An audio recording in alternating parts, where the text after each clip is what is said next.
Hey, it's Jane Wilson, and today we're going to look at modifications of beginner moves.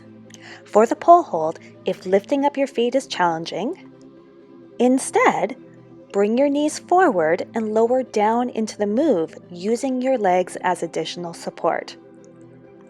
For a pole sit, instead of pulling up into the move, bring your bottom leg forward and plant it into the ground. The top leg will come up and over. Put your hips on a slant. Squeeze with the thighs so you can lift the bottom leg.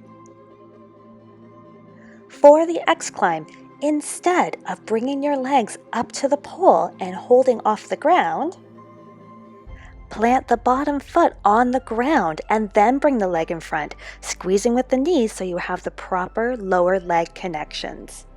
For the backspin, instead of pulling up into the backspin or the back hook, keep your pivot foot on the ground the whole entire time so you're nice and low to the floor.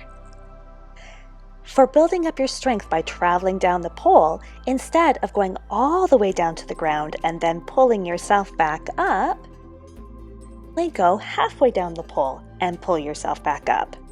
Thank you, and see you soon.